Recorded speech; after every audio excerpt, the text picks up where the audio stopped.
Outlovers, como é que vocês estão? Muito obrigada por nos fazerem companhia em mais um episódio do Outcast, o seu podcast de marketing, negócios e tecnologia. Eu sou Natália Figueiredo e hoje convidei dois craques para me ajudarem a responder uma pergunta. A inteligência artificial generativa vai matar ou ajudar as técnicas de ranqueamento de conteúdo que nós conhecemos hoje? Sejam bem-vindos, Júlia Neves, CEO da Optimiza, e o professor José Telmo. É um prazer ter vocês aqui. Muito obrigada pelo convite, obrigada aí, você, Nath, pessoal da Outlab. E, enfim, gosto um pouco só de falar sobre SEO, né? Acho que é um papo aí que, não sei, quem me acompanha nas redes sociais já sabe aí que eu falo bastante sobre, então é isso. E principalmente lá do José Telmo, que foi meu professor, inclusive, de inteligência artificial na SPM. Obrigado pelo convite, obrigado pela oportunidade aqui conversar sobre assuntos tão importantes ao lado de pessoas tão importantes assim. Eu acho que é muito bom a gente poder compartilhar um pouco de conhecimento com todo mundo e tentar entender, tentar desenhar como é que vai ser esse futuro, como é que está esse presente, né? / futuro tão próximo com inteligência artificial, com como é que a gente vai posicionar o conteúdo, será que vamos ter que mudar a nossa gestão de conteúdo? O que nós temos pela frente? Maravilha, vamos nessa! Bom, para a gente começar, eu queria compartilhar alguns dados e informações com vocês. No início do ano, o Ronaldo Lemos escreveu na coluna para a Folha de São Paulo que a internet morreu e esquecemos de enterrar. Isso porque, segundo uma teoria, a rede que conectava pessoas e armazenava o conhecimento humano não existe mais. Pelo menos do jeito que a gente conhecia. Hoje, estima-se que 47,4% de todo o tráfego da rede é gerado por robôs. Sabe aquelas preciosas visualizações que vocês veem nos relatórios de redes sociais? Pois é, metade delas são provavelmente visualizações fake e o pior, algumas maliciosas. Enquanto isso, o acesso realmente humano cai lentamente. De 2021 a 2022, a queda foi de 5,1%. Autodenominado uma empresa de inteligência artificial, o próprio Google reconhece que o spam feito a partir de IA generativa, com textos, áudios e vídeos, pode deixar a internet em ruínas. Esse foi o diagnóstico de um estudo elaborado pelo braço de IA da Big Tech, a DeepMind, e pelo think tank de segurança do grupo. A saída, para alguns usuários, é utilizar o comando before, 2023, à procura de resultados até 2022, mais humanos e com toque pessoal. Não é exagero perceber que a inteligência artificial tem gerado um grande desafio para a organização da informação na internet, já que uma das formas de confundir o algoritmo é inundá-lo com conteúdo gerado sinteticamente. Uma pesquisa do Instituto de Estudos do Futuro, de Copenhague, prevê que 99% do conteúdo que será postado na internet em 5 anos será gerado por inteligência artificial. Ou seja, só 1% será feito por humanos. Pessimista ou realista? Feitas as devidas ponderações, bem ao estilo boletim do fim do mundo, eu queria chamar nossos convidados e professores para o tema, para se unirem comigo aqui nessa conversa.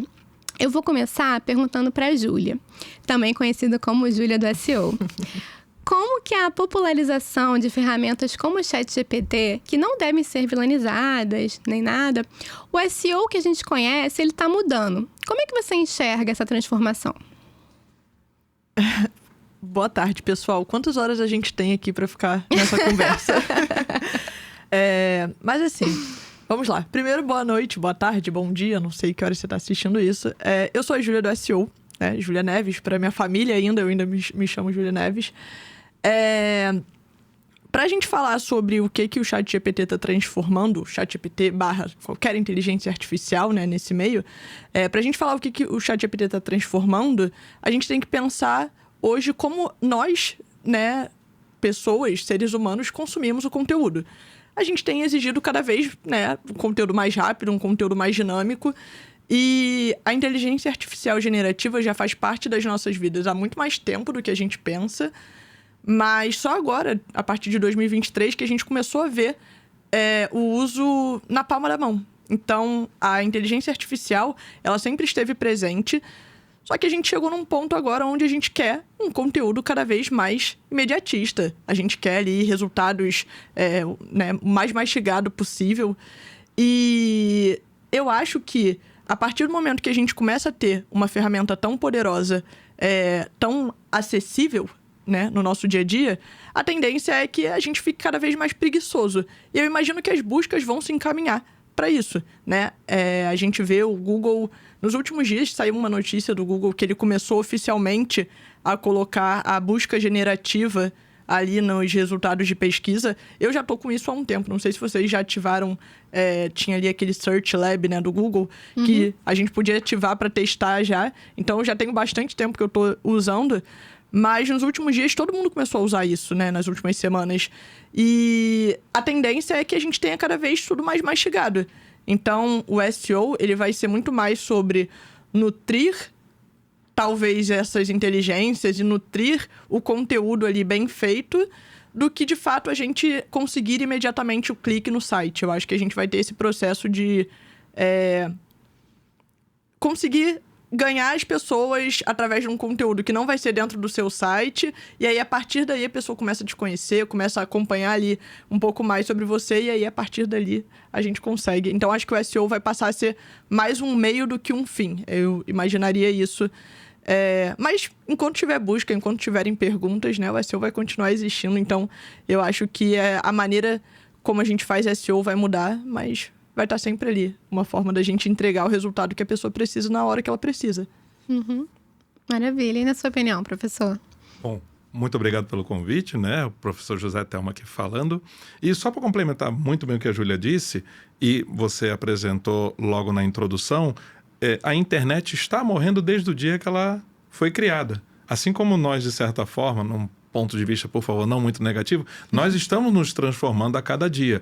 A internet, ela passa de um momento muito 1.0 no final dos anos 90, para um processo de produção, depois de interação. E aí, quando ela tem um filho, que são as redes sociais, a gente confunde muito hoje em dia que a internet é a rede social e vice-versa. E muita gente acha que a internet é a rede social.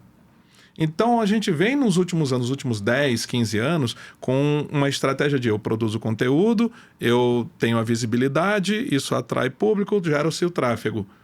E agora, com a inteligência artificial, como a Júlia disse, muito mais acessível, muito mais próximo, muito mais na mão, ela sendo utilizada, todo mundo viu agora, opa, agora eu tenho meu estagiário. Trabalhe, produza, construa. A gente está ganhando em velocidade, mas ao mesmo tempo está produzindo um conteúdo que, em teoria, isso aí é fruto de um questionamento, é de baixa qualidade.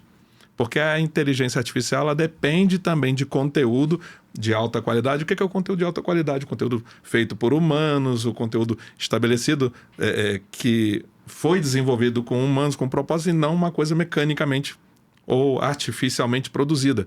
Lê-se, a inteligência artificial, ela não cria necessariamente.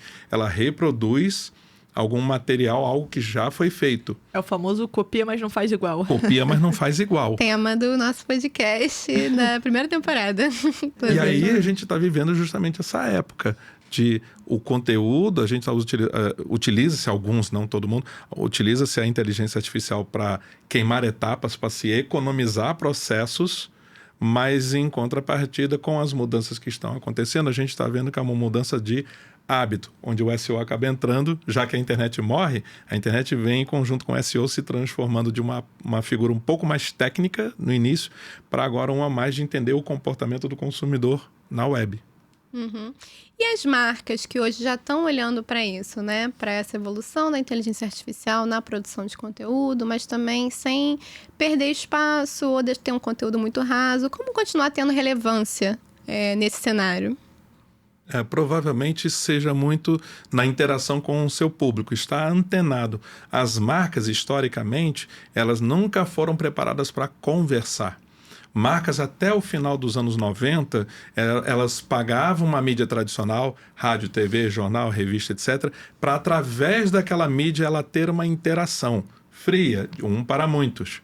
Com a internet, e quando a gente muda essa balança para o usuário, então o usuário conversa entre si e não dependendo de uma mídia ou de uma marca, a marca ficou perdida e ela começou a tentar, nos anos 2000, 2010, a conversar. O que é muito recente, O que é muito recente. E aí ela começou a investir numa figura que começou a despontar, que é o influenciador.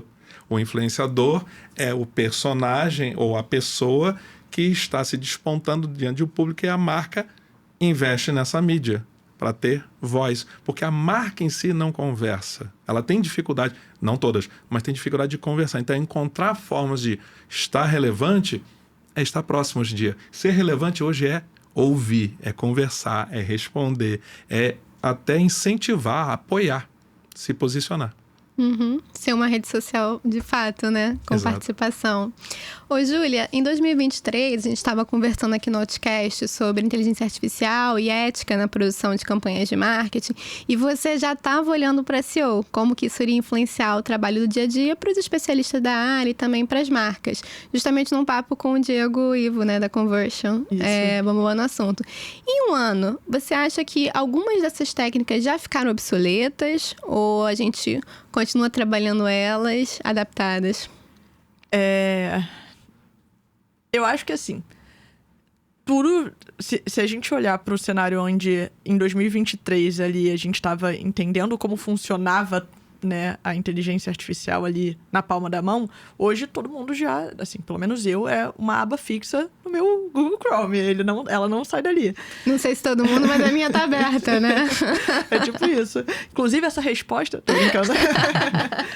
Mas, assim, a gente parte do princípio que, naquela época, tudo que a gente estava tentando ainda era muito um teste, né? A própria IA, naquela época, não tinha ainda resultados do ano atual, né? Assim, resultados meio que em real time. A gente sabe que não é real time, mas é quase. Então, hoje a gente já consegue ter um conteúdo muito mais fresco ali com a inteligência artificial. Hoje a gente consegue já usar prompt para gerar imagem, para gerar vídeo. Naquela época a gente estava ali entendendo que tinha um chat que gerava conteúdos ali pra gente com base em perguntas. Então, eu acho que assim, o que fica obsoleto cada vez mais é a tarefa operacional. Então, quanto mais a gente hoje consegue pensar de forma analítica, melhor, porque o operacional, né, como o próprio Zé até falou, a gente deixa com o nosso estagiário. Então, eu acho que isso tem ficado cada vez mais claro de 2023 para 2024. Eu vejo um movimento de... cara, eu não vou gastar tempo fazendo tal coisa, tipo, revisão de texto, por exemplo. A gente tem um processo na empresa que toda revisão de texto passa pela inteligência artificial. Eles não têm erro. Eles não vão comer uma letra, eles não vão comer um negócio. Então, assim, a gente hoje utiliza para tarefas que são muito mecânicas e operacionais a inteligência artificial. E que não são criativas, né? Exatamente. Mas, né, o humano ali sempre por trás para criar e a inteligência artificial só modelar. Eu tenho uma denúncia para fazer. A inteligência artificial errou uma letra comigo. É? Numa das vezes, eu fazendo um chat, conversando, ele, em vez de falar detectar, ele fez detetar. Aí eu escrevi detetar, e aí ela respondeu, desculpe, foi erro de digitação. Aí eu gelei, porque... Aí você pensando, será que tem uma criancinha trancada lá num cantinho escrevendo isso? Eu sei que é uma inteligência, mas o que me chamou a atenção foi a humanização do erro. Foi ela dizer, desculpe, foi um erro de digitação. Aí eu, meu Deus, configuração da resposta, né? Eles estão humanizando.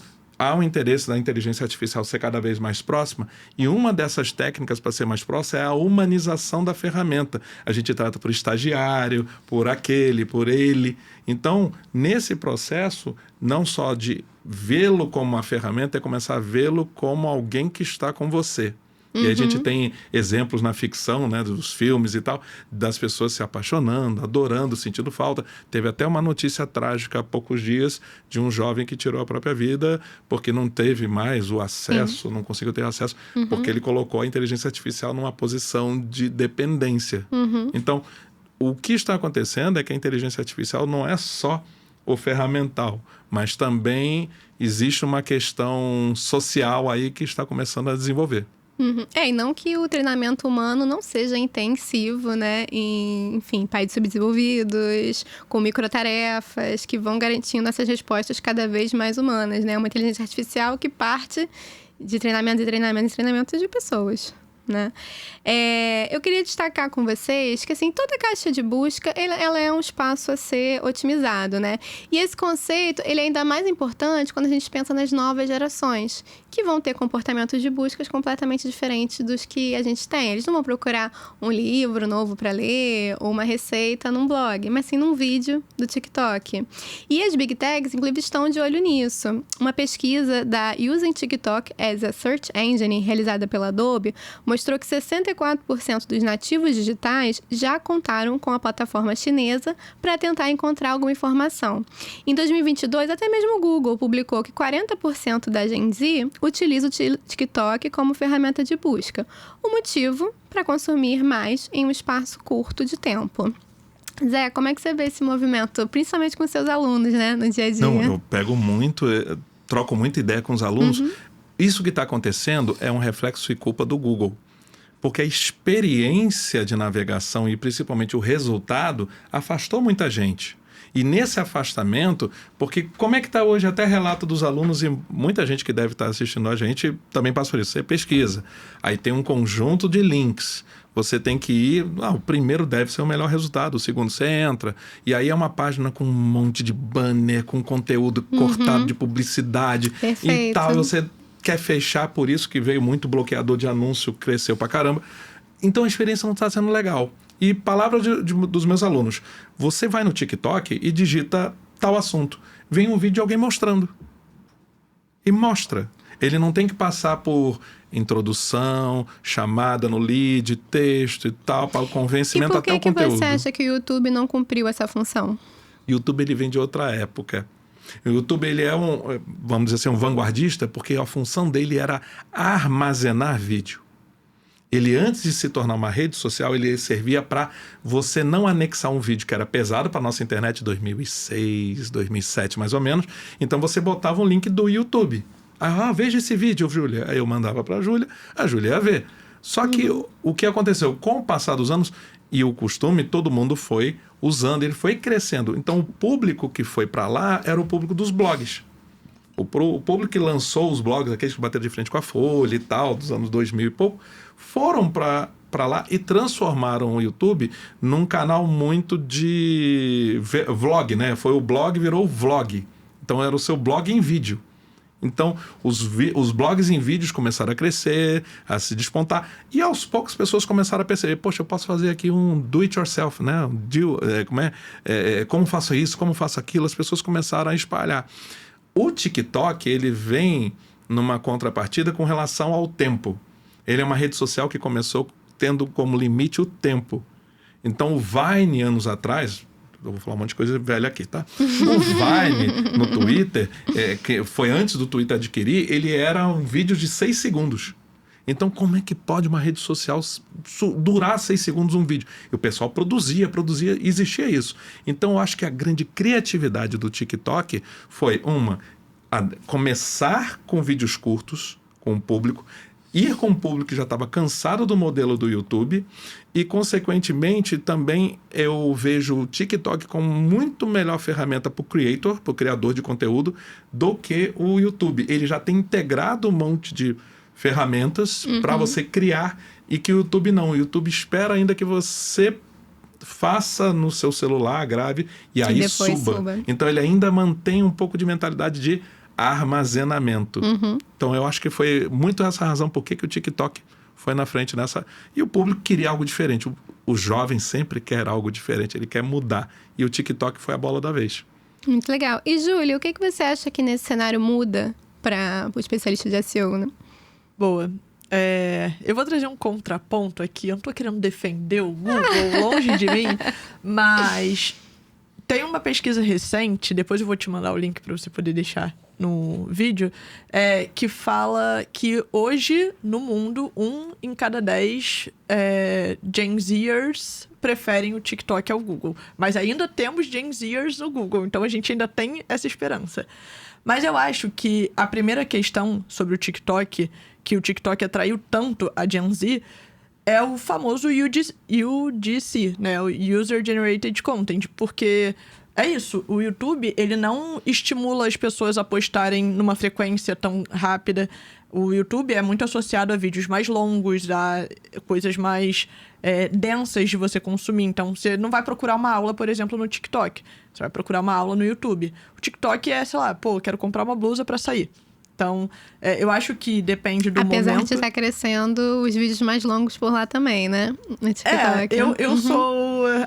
acho que eu tô mais reticente ainda com isso. Eu concordo nessa parte. O vídeo É muito longo difícil do assistir TikTok, um vídeo longo, exatamente. Aí entra anúncio no meio, fica... É estranho você ver ainda um vídeo longo. Talvez a gente esteja falando besteira daqui a alguns anos, mas hoje é muito esperado que você fale uma coisa muito pedacinho do que você consumir algo que realmente no YouTube dá essa sensação. É como se fosse comparar livro com podcast. Se é que me entende, assim, o YouTube tá mais para livro de você sentar, como disse a Júlia, sentar, vou ler, vou absorver aquilo. E o TikTok eu quero uma notícia rápida, eu quero uma informação mais rápida. Eu acho que ele ganhou muito essa geração nessa instantaneidade, né? Nessa rapidez, nesse fluxo. Só que a gente tá na economia da atenção, né? Então ele quer que as pessoas continuem dentro da plataforma. E com isso tem estimulado bastante os vídeos com mais de 1 minuto, com a monetização em cima deles. Então ele tá buscando esse cara que não fica muito tempo, né? Live também, Mas eu acho que, assim, no final, é óbvio, o TikTok veio pra brigar firme com o Google, como eu nunca vi ninguém brigar. Eu nunca vi o Google numa posição... Eu tô em SEO há mais de 10 anos. Eu nunca vi o SEO numa posição de... Meu Deus, temos um novo lugar pra gente olhar pra fazer buscas. Nas rodinhas de debate entre os SEOs, isso é pauta. Tipo, é isso. A gente tá aqui hoje debatendo isso. Acho que é um momento que o Google ficou mais em xeque, né? Tanto o TikTok, até o Bing apareceu, né? Disputa. Isso aí, principalmente depois que entrou ali o ChatGPT, o Bing trazendo ali as respostas, né? Então, eu acho que tiveram algumas situações ali que o Google está estremecido. Ele nunca teve tanta competição ali vindo de todos os lados. Mas eu acho que, principalmente, o que ficou de alerta para o Google e que o Google está tentando reverter a situação nos últimos meses as pessoas querem outros tipos de conteúdo. E as pessoas, elas estão cada vez mais entediadas com o conteúdo que o Google está trazendo. Porque se você entrar no primeiro, no segundo, no terceiro, no quarto e no quinto resultado, muito provavelmente os 5 primeiros vão ter basicamente os mesmos tópicos sobre os mesmos assuntos. Porque é a fórmula de bolo de SEO, que as pessoas não entendem que não existe fórmula de bolo. Mas as pessoas tentam replicar. E o Google, ele começou só agora a se atentar nisso. Ele só entendeu agora que as pessoas estavam usando uma fórmula.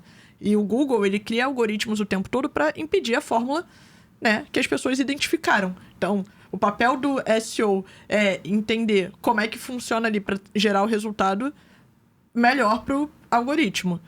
Só que tem algumas pessoas que usam ali para tentar entender quais são os gaps do algoritmo e ranquear. E eu acho que isso aconteceu durante muito tempo.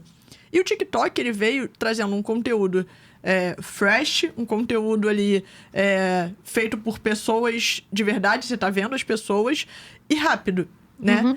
Então, eu acho que a entrega do TikTok é uma entrega maravilhosa, o algoritmo é maravilhoso, você entra ali, você se perde naquele mundinho. Eu, às vezes, fico 2 horas vendo vídeos de cachorro e depois me pergunto como é possível. Doom scrolling, né? O doom scroll que vai você assim, direto. Cachorro. O meu é só cachorro. Eu nem sei, o Instagram você já consegue setar um tempo, né? Pra ele te avisar que você tá tempo demais ali. O TikTok também já tem isso? Eu acho que tem. Eu li algumas coisas sobre... Eu boto um timer, senão meu TDAH vai naquilo ali. Quando eu vejo... Só 10 minutos, quando eu vejo, meu Deus... Eu boto o timer para me chamar a atenção. Mas o próprio Google, ele tem reparado que isso tem sido cada vez mais constante. O Google, ele começou a trazer agora vídeos do TikTok, vídeos do Instagram, ranqueando ali, nas primeiras posições. Então, eu tava criando ali um briefing de conteúdo para um cliente meu, que é um site de português, língua portuguesa. E aí eu botei lá, tipo, eu te amo ou amo-te. Qual é o certo, né? Que era o tópico que eu ia falar no site do meu cliente. E aí veio lá um vídeo de um professor no TikTok com Featured Snippet. Featured Snippet é aquela famosa posição 0 do Google, né? Que é aquela posição de destaque que você consegue já ter uma parte do seu texto ali dizendo, e o Google dá um destaque maior por isso. Eu vi o TikTok ali, eu falei, gente, como o TikTok tá? É um vídeo, como é que o TikTok tá com featured snippet? Não é possível, tem vários conteúdos muito mais otimizados pra SEO. Mas é isso, o que o Google entendeu? Porque a pessoa quer ver um vídeo ali, rápido, instantâneo. Mas isso não quer dizer que é pra todo mundo. Eu vi o seu post em relação a isso, com esse teste, né? Eu falei, não é possível, ele tá entregando o TikTok? E aí eu fui fazer o teste pra mim, pro meu usuário, né? E aí ele não entregou. Ele não nem entregou o TikTok, pra você, mas pra nem mim, o YouTube. em 3 perfis e dispositivos diferentes, ele entregou. TikTok, Facebook e aí um portal ali concorrente do meu cliente. Mas ele entregou o Facebook também. Eu fiquei, gente, realmente. Então, assim, o próprio Google tá trazendo as redes sociais e hoje você no mínimo testando, né? E você hoje entrega. não otimizar o seu conteúdo das redes sociais pensando em SEO é um desperdício. Porque você já criou um conteúdo, o seu conteúdo já tá ali sendo disponibilizado para as pessoas. Então, assim, é um trabalho extra que hoje em dia compensa muito porque você consegue aparecer em vários outros lugares. Assim como, né, teve a época ali que o YouTube começou a aparecer muito no Google. Curiosamente, o YouTube é do Google, então é óbvio que o Google tem interesse de manter a galera ali. Mas teve uma época que o Google começou a mostrar muito vídeo no YouTube, porque ele entendeu que as pessoas não queriam mais só texto. As pessoas cada vez sentem mais falta do contato humano, né? Então, eu acho que esse é o grande lance aí do futuro. Sim, e não é uma questão de se é texto, se é vídeo, né, se é foto. É se você é uma autoridade naquilo que você está falando. Se você tem competência para falar sobre o que você está falando, há quanto tempo você fala sobre isso.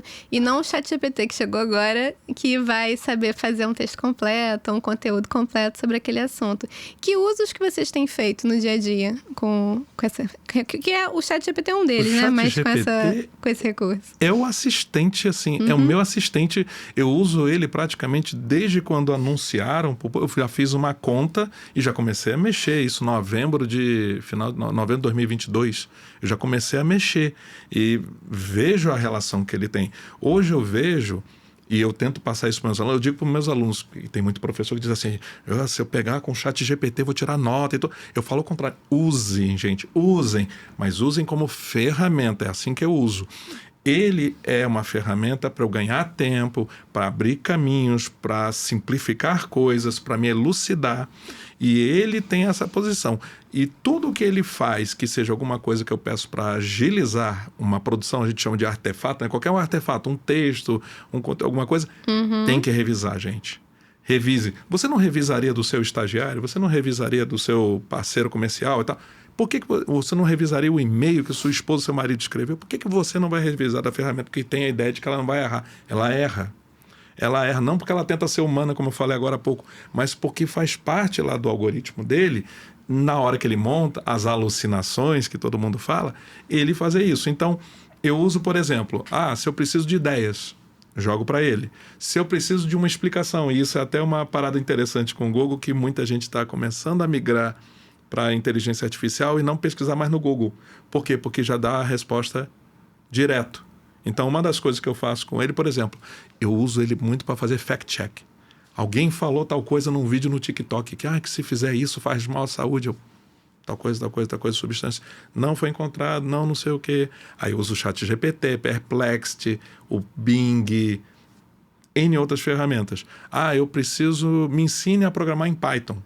Ele me ensina a programar em Python. Então, ele tem sido, não bem um concorrente da minha parte aqui, mas ele é um tutor também.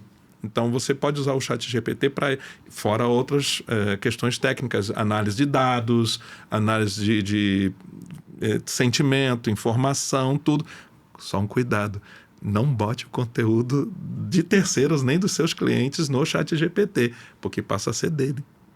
Não que ele vai chegar, eu tenho o conteúdo, mas tudo que é trocado, tem lá nas letras miúdas, passa a fazer parte do processo da inteligência melhorar. Então, gente, cuidado se for botar um Excel aí com dados de pessoas, não façam isso, não façam isso.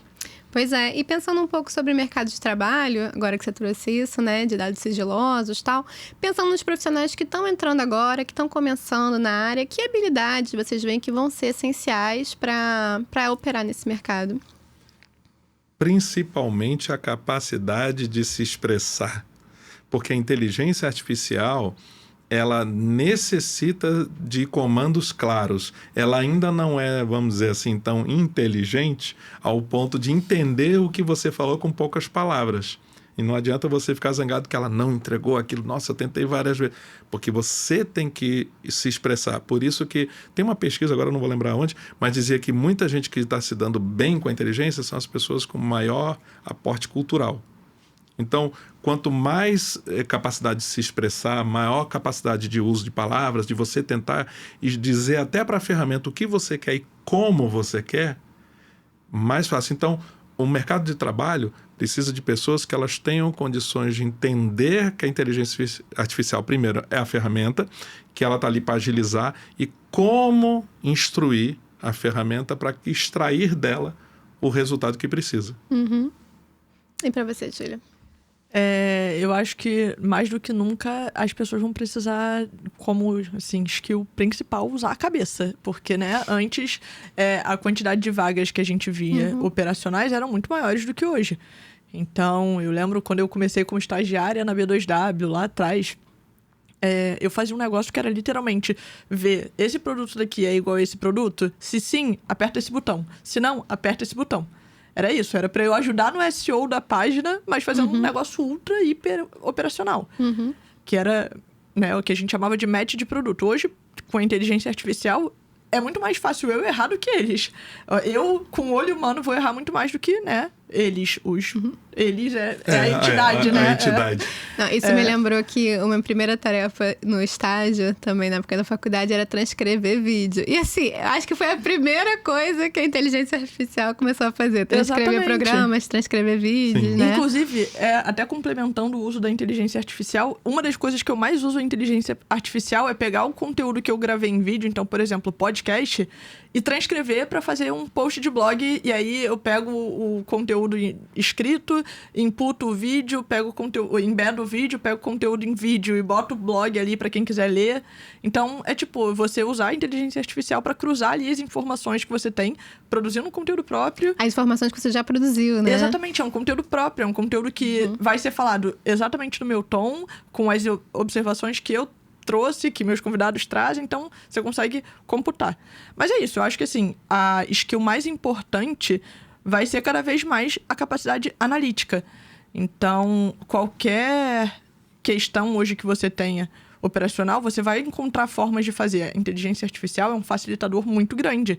Então, ele te dá uma produtividade muito maior, ele melhora ali a sua gestão de tempo, ele permite que você tenha muito mais tempo para gastar sua energia, seu esforço com tarefas que realmente vão impactar, né? Porque às vezes você gasta muito tempo só organizando ali alguma coisa super operacional para depois você poder executar o que você ia gerar de valor. E aí, eu acho que hoje você vai ter muito mais facilitação nessa parte que te demanda esse tempo operacional. E você vai precisar realmente mostrar que você sabe. E aí eu acho que é onde talvez boa parte aí dos profissionais hoje fique nervoso, né? Porque é quando você vai ter que se botar muito à prova ali. Eu vejo que isso é o maior medo das pessoas, do tipo... Sim. Você vai ter que mostrar que você entende muito daquele assunto, porque se você entender só um pouquinho, a inteligência artificial vai entender mais que você. Então, eu acho que esse é o maior desafio aí. E, assim, eu não queria ser uma pessoa que está começando a trabalhar agora. Imagina o estagiário de hoje. O estagiário de hoje não vai fazer transcrição de vídeo, porque tem AI. O que o estagiário de hoje vai fazer? Tá puxado, tá Ele complicado. tem que ter a sacada. Isso é que faz. É o diferencial, não é o braçal, como você disse, mas é o cara que consegue juntar elementos e... Já sei, se a gente jogar aqui na transcrição, fizer não sei o que, e aí gera uma ideia. Porque a inteligência artificial, analítica, ela não vai dar a ideia. Tem um case que eu estou aplicando em sala de aula, saiu um vídeo recente que todo mundo diz que a Adidas lançou o primeiro comercial em inteligência artificial. Primeiro, não foi a Adidas. Vocês devem pesquisar aí, vou passar o link depois, Floral by Adidas. E aí aparece umas cenas em 3D feitas no Midjourney, né? E aí usando, claro, uma música lá batida do momento. Eu mostro para meus alunos, todo mundo já fica, uau, estamos ferrados, a inteligência artificial vai... E aí eu digo, calma, gente, ninguém chegou com um prompt, apertou e plá, sai um comercial. Aí eu fui mostrar para eles, olha, quem fez foi esse cidadão aqui. Esse cidadão, ele é um filmmaker. Então, o que ele fez? Ele mostrou ali, ele gerou várias imagens numa inteligência artificial, ele animou essas imagens na outra inteligência artificial, usou uma terceira inteligência artificial para aumentar a qualidade da imagem, botou na edição de vídeo, ele editou na mão, pegou a música que não é IA, botou lá, deu a batida, fez os efeitos, botou a logo e publicou. E aí eu disse, sabe qual foi o diferencial, Zé? Foi o seguinte, ele mostrou do que ele é capaz, então virou portfólio. Não é sobre o comercial gerado com inteligência artificial, é sobre um filmmaker que trouxe a IA para sua metodologia e seu processo de trabalho, né? Que usou o que a Júlia disse, foi analítico, ele teve a sacada. Porque se a IA, ela só cria conteúdo, ela nada mais é do que uma impressora dos anos 2020, né? Que fica ali gerando conteúdo, gerando conteúdo, gerando conteúdo. Se você não tem o que fazer com aquele conteúdo, vira uma pilha peso de porta. Então, a questão é, o que você vai fazer com aquilo? Então, daí eu acho que vem essa parte de... As pessoas vão precisar cada vez mais pensar. O que, na geração atual, eu tenho achado um pouco complexo. Puxando um pouco dos fãs de Star Trek, eu não sei se vocês são fãs de Star Trek, lembra que na série, no filme, eles paravam e computador... Qual é a distância? Eles faziam uma pergunta ao computador. O computador não resolvia as coisas. O computador agilizava a informação. Pode ver toda a série. No computador nunca é um protagonista, com raras situações. Aí todo mundo vai dizer, não, mas o Data da nova geração era um androide. Tá, mas a inteligência lá que tinha com quem o computador... a tripulação falava, ela vinha com informações. E quem tinha a ideia era o humano. Então, esse acho que é o principal achado aqui da nossa conversa, cara, você tem que ter a ideia, juntar as peças, como disse a Júlia, e você produzir algo que chame a atenção, graças à ajuda, claro, do teu parceiro chatinho, né? Chatinho GPT ou outros, para fazer isso.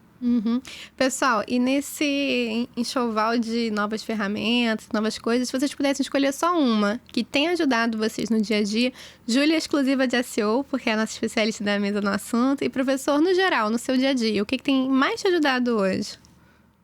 O ChatGPT, sem sombra de dúvida, só que além dele, eu também vou no Perplexity, para usar o Perplexity AI, e aí eu começo a usar outras inteligências artificiais para geração de conteúdo, para imagem, para vídeo, mas o cerne acaba sendo o ChatGPT hoje em dia. Se eu for recomendar para alguém ter que investir, nesse momento investe nela para pelo menos, mesmo que o gratuito, para abrir caminho, para você entender. Vai no playground dele e cresce. Boa.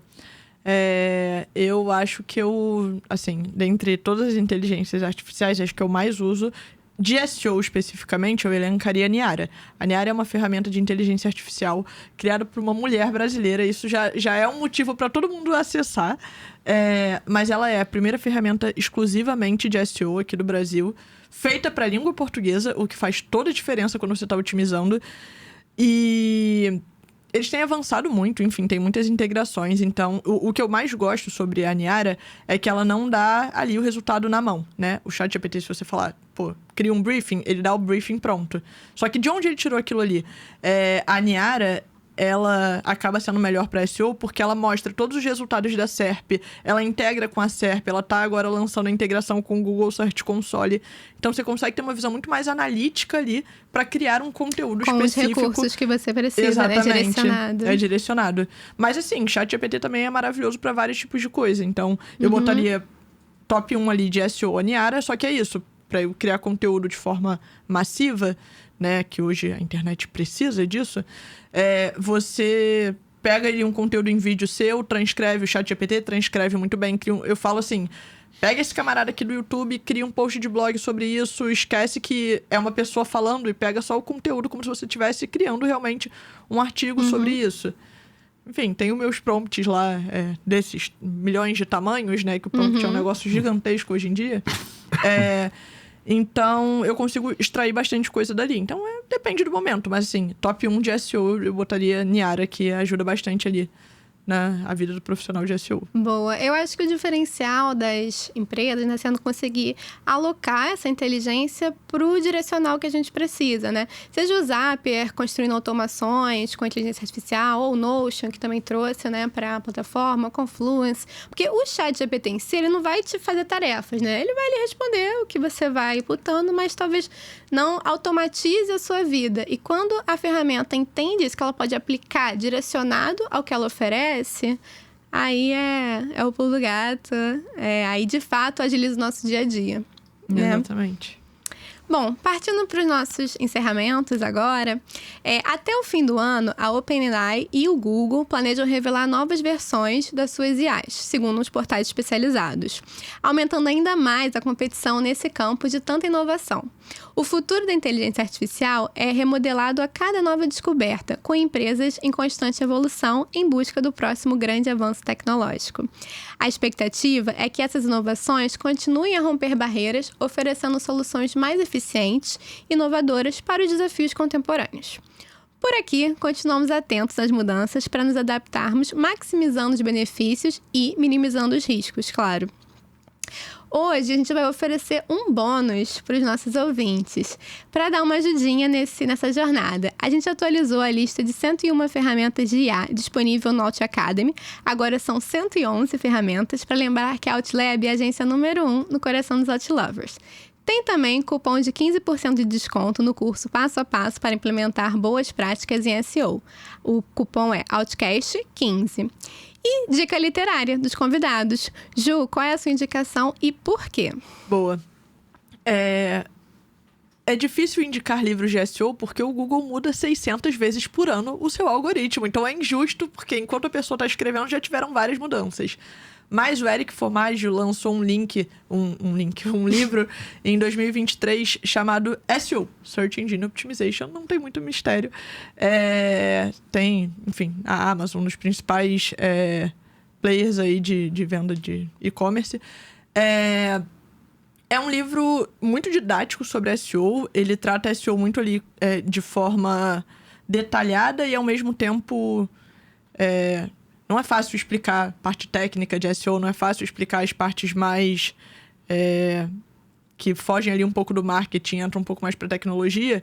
E ele conseguiu fazer isso muito bem. Ele traz um passo a passo ali muito prático de você executar. É uma coisa muito meio que realmente step by step ali de você ir executando no seu site. Então, acho que é uma forma de ajudar ali para quem está querendo começar, quem precisa de um guia ali inicial. E fala já sobre inteligência artificial, como foi lançado no ano passado, já traz muitos tópicos ali que são referentes à inteligência artificial. Cita, inclusive, a Niara, eu acho isso incrível. Tipo, pega já ferramentas de SEO de inteligência artificial e traz para o livro. Então, acho que é um bom livro aí para quem quer se aprofundar no assunto de SEO. Eu tava vendo os comentários na Amazon sobre alguns livros que são da área, e a maioria dos comentários tem que atualizar todo ano, muda muito rápido, né? É até injusto, né? Pois não, assim, eu penso, vou escrever um livro. Eu falo, porra, Deus me livre, vai dar muito trabalho. Quer dizer, Deus me livre, nunca diga nunca, Júlia. Aí ano que vem tô lançando livro, aí raspa a minha cara. Mas é isso, assim, é muito difícil, porque, por exemplo... O que hoje a gente chama de EAT, de EEAT, né? Que o Experience, Expertise, Authority, Trust. Então, antes era só Expertise, Authority, Trust. Né? Tipo, vai sempre acrescentando uma coisinha extra. Então, é difícil. Um livro fica desatualizado muito rápido em SEO, né? Eu aconselho você fazer o seu Kindle... E aí você atualiza, porque aí o Kindle tem como atualizar o livro, não fazer o papel. Realmente, eu já trabalhei em editora, a parte mais chata, e até quando a gente faz pesquisa, quando eu recomendo aos alunos, querem ler livro, que o livro é best-seller. Então eu falei, não, você tem que ler pesquisa científica, porque o livro caduca muito rápido. Até que ele saia publicado, muita gente não sabe, o livro não sai assim, de uma hora para outra. Às vezes a Júlia publica e vai parar na editora, esse vai, vem, revisa, leva meses. Quando sai, aí pinta uma atualização do Google, ela, poxa, que cara, eu estou fazendo lançamento e o livro já está desatualizado. Eu acho que o mais interessante são os cases, né, que a gente consegue acompanhar. A experiência desse autor trabalhando, mostrar, porque o técnico, o dia a dia, é bom acompanhar os blogs, né, que estão super aí up to date do assunto. Com certeza. E você, professor? Aproveitando, lembrei de um ótimo para nosso tema de hoje, que é o 2041. Como a inteligência artificial vai mudar a sua vida nas próximas décadas, do Kai-Fu Lee e Chen Qiufan. Nossa. O que acontece? Esse livro é fantástico. Ele é escrito por escrito por um ex-Googler, né? Ele é pensado por um ex-Googler e o escrito pelo outro, o romancista. E eles fizeram os capítulos como se fossem várias situações de nossa vida em 2041.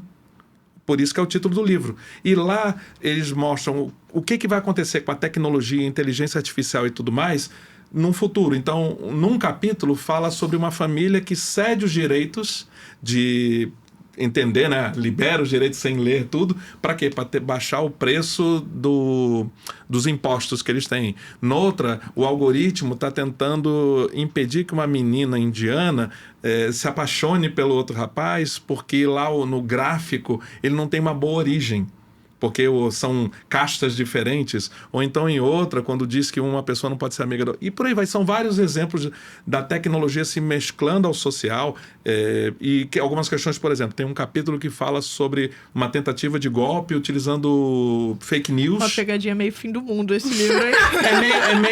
É meio como é aquele lá da Netflix, o Black Mirror, tipo o Black Mirror. Então tem várias coisinhas assim, não todas pro negativo, mas que faz a gente refletir. E após cada capítulo tem um mini capítulo do autor debatendo sobre o que foi o assunto. Então, 2041 acho que é um livro bom para você refletir sobre o que vem tecnologicamente aí pela frente. Olha, gostei.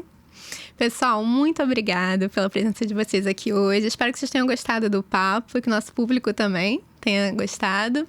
A gente fica por aqui, mas esse papo continua. Acompanhe o Outcast aqui no Spotify e siga o Outlab nas redes sociais, em outlab.rio. Até a próxima.